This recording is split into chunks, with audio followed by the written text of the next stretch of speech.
முருகாச்சரணம். கந்தர் அனுபூதி பாடல் 11. கூகா என என்று துவங்குகிற பாடல்.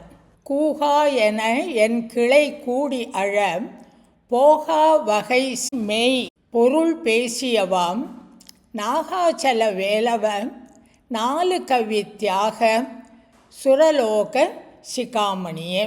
கூகா என என் கிளை கூடி அழ போகா வகை மெய்ப்பொருள் பேசியவா அப்படின்னு சொல்கிறார் இந்த பாட்டில். இதுக்கு முன்னாடி இருக்கிற ஒரு பாட்டில் சொன்னார், விமரம் கெட மெய்ப்பொருள் அருளினாய், நான் வளைபட்ட கை மாதோடு தலைப்பட்ட அழிய தகுமோ எனக்கு இந்த விமரம் கெட நீ மெய்ப்பொருள் சொன்னாய்னு சொன்னார்.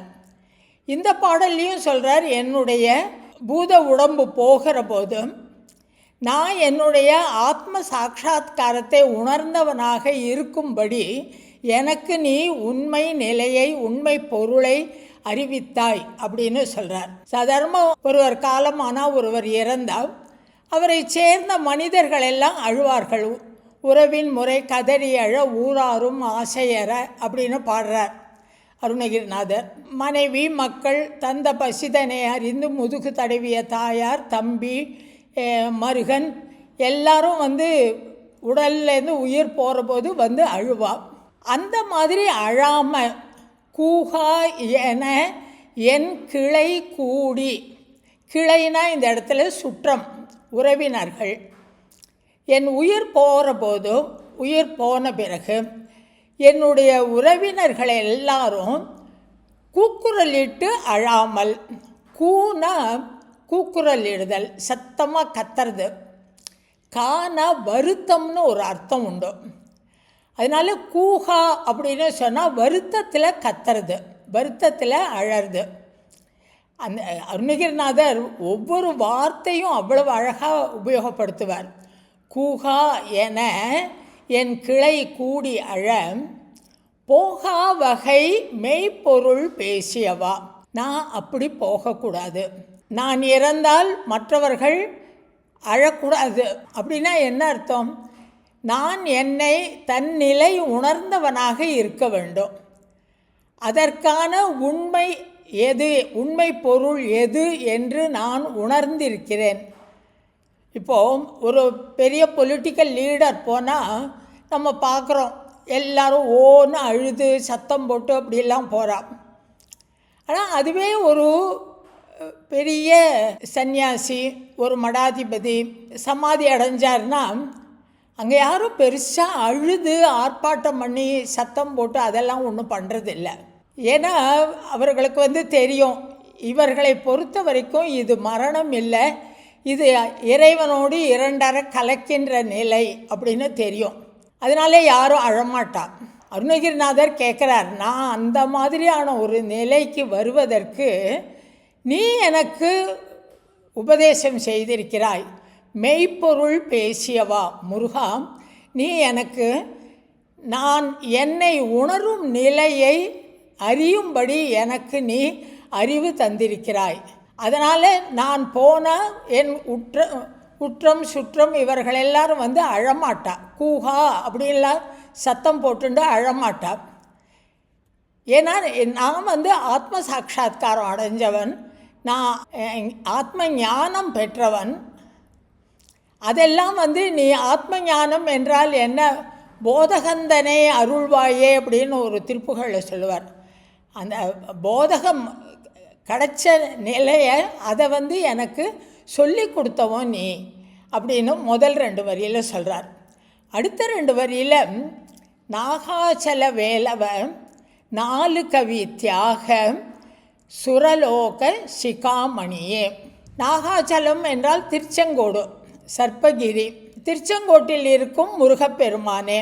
கந்தர் அனுபூதி 51 பாடல்களில் எந்த தலங்களை பற்றியும், எந்த தலத்தில் இருக்கின்ற அறுபடை வீடுகள் உட்பட எந்த தலத்தில் இருக்கும் முருகனை பற்றியும் அருணகிரிநாதர் குறிப்பிடவில்லை. இந்த நாகாச்சலம் ஒன்று மட்டும்தான் குறிப்பிட்டிருக்கிறார். அதுக்கு காரணம் இந்த வாய்வழி கதையாகவும் இருக்கலாம். அருணகிரிநாதர் கிளி ரூபமாக இந்த அனுபூதியை அருள்வித்தார். அது திருச்செங்கோட்டில் தான் அப்படின்னு சொல்லுவாள்.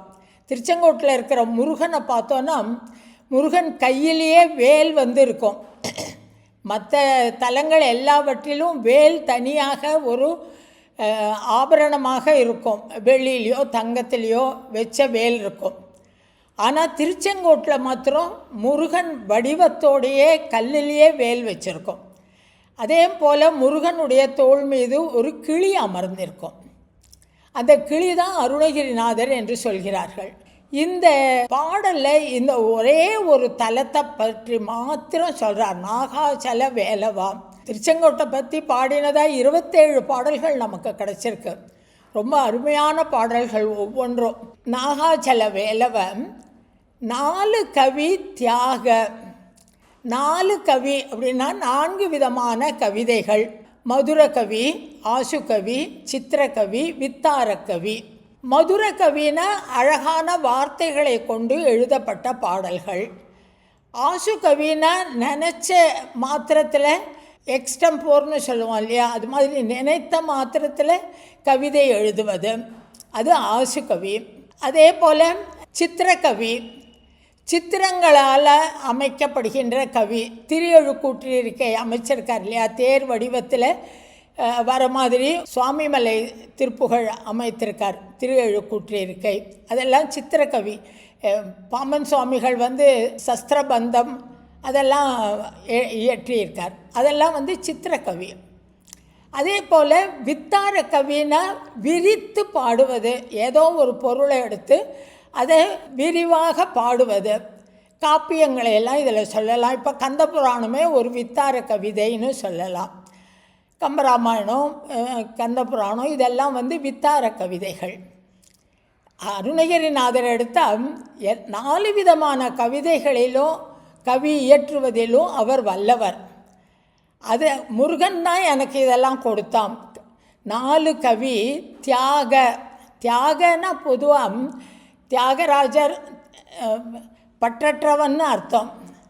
தியாகன் என்பதற்கு, தியாகம் என்பதற்கு தமிழில் இன்னொரு பொருளும் உண்டு. இடைவிடாமல் கொடுக்கின்றவன், நிறைய அளிக்கின்றவன், கொடையாளி அப்படின்னு ஒரு அர்த்தம் உண்டு. அதனால் 4 கவி தியாக. 4 விதமான கவிதைகளும் இயற்றும் வல்லமை எனக்கு அளித்த முருகப்பெருமானே. சுரலோக சிகாமணியே. சுரலோகம்னா தேவர்கள் வாழ்கின்ற இந்திரலோகம். அது சிகாமணியே. சூரபத்மனை முருகன் அழித்ததினால தேவர்கள் எல்லோரும் முருகனை அவனுடைய பாதத்தில் வணங்கி கொண்டே இருக்கிறார்கள். அதனால் தலையில் இருக்கின்ற மணி போன்று உயர்ந்தவன் சிகாமணி, சுரலோக சிகாமணியே அப்படின்னு இந்த பாடலில் புகழ்ந்து பாடுறார். கூகா என என் கிளை கூடியழ போகா வகை மெய்ப்பொருள். எனக்கு அந்த உண்மையான பொருள் என்ன என்று உணர்த்தி கொடுத்த முருகனே, நீ நாகாச்சலத்தில் திருச்செங்கோட்டில் வாழ்கின்றவன். 4 விதமான கவிதைகளை இயற்றுவதற்கு வல்லமை தந்தவன். தேவர்களின் தலைவன் நீ எனக்கு என்னுடைய ஆத்ம ஞானம் நான் அறியும்படி அருள் புரிந்தாய் அப்படின்னு இந்த பாடலில் சொல்கிறார். ஒவ்வொரு அனுபூதியிலையும் பாடல்லையும் அந்த அனுபூதி நிலை எப்படி வருது, எப்படி அடைகிறோம், எந்த நிலையில் முருகன் இதை உணர்த்துகிறான் அப்படிங்கிறத தான் படிப்படியாக சொல்லிட்டு வர்றார். முருகாச்சரணம்.